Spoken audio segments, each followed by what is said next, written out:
Welcome to The Explainer. Today, we're getting real about the world of bodybuilding. No, not the Mr. Olympia pros. We're talking about the everyday grind, the funny, relatable, and sometimes just plain weird journey of trying to get jacked at your local gym, with all the hilarious struggles that come with it.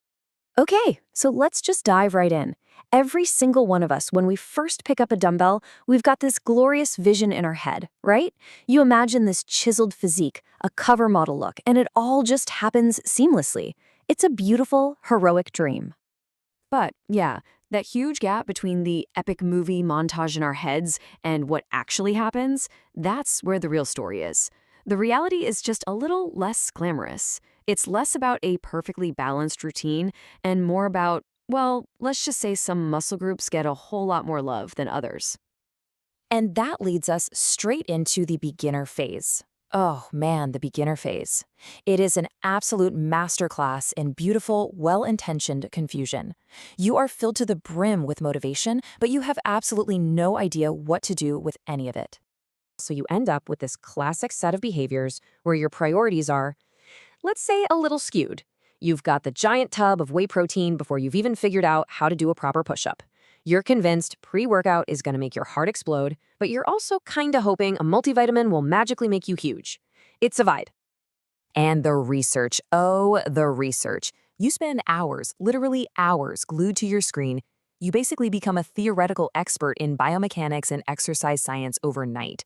You know 10 different ways to do a bicep curl before you've even picked up a single weight. But all that amazing knowledge doesn't always translate into action, does it? See, there's a big difference between knowing the path and actually walking the path. And that difference is, more often than not, zero. Zero workouts. Now, what's really interesting is what happens when you do start getting into a routine. That initial confusion starts to fade away, and it's replaced by something much more powerful: obsession. And the first obsession, of course, is protein. All of a sudden, every meal is just a collection of macronutrients. It becomes a moral imperative, this idea that, bro, you gotta have your protein. Every conversation you have with your friends somehow circles back to how many grams they're getting. This laser focus naturally leads to the classic chest and bicep syndrome. You know the one I'm talking about. The muscles you can see in the mirror get all the attention. Monday is chest day. Tuesday is also chest day. And leg day? Oh, that's perpetually scheduled for next week. For sure. And this brings us to one of the wildest side effects. You start checking the mirror constantly, hunting for that perfect lighting that makes you look absolutely massive. But no matter how much progress you actually make, it's never ever enough. Other people see you and they're impressed, but all you see are the flaws. It's this weird body dysmorphia the community jokingly calls being correct.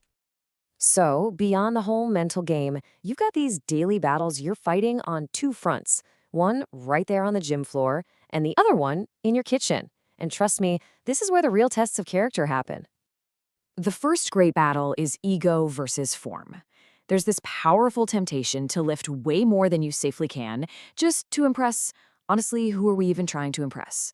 This leads to some really creative interpretations of exercise, where a full range of motion is totally optional, but a loud, primal scream is absolutely mandatory. Then you've got the second battle, the diet. This one often follows a very predictable and very human weekly cycle. The week starts with incredible discipline, but as Friday gets closer, your willpower starts to crumble, and that one cheat meal somehow turns into a cheat weekend. But hey, don't worry, we're definitely starting again on Monday. For real this time. Paka? And of course, the gym isn't just about personal battles. It's this unique little social ecosystem. It's got its own unspoken rules, like the silent nod of respect between regulars. It has its villains, like the one person who leaves a trail of weights everywhere they go. And it has its heroes, like your gym crush, whose presence alone can add 10 kilos to your bench press. So, after all the jokes about ego lifting and skipping leg day and diets that crash and burn, you gotta ask yourself, what is the actual point of all this? If it's this hard and, frankly, this ridiculous sometimes, why do we keep showing up? You know, it's easy to think the goal is something external. A lot of people start because they want to look a certain way to impress other people. But as you get deeper and deeper into this journey, you start to realize those initial reasons, they just kind of fade away. And that's because the crucial point is this.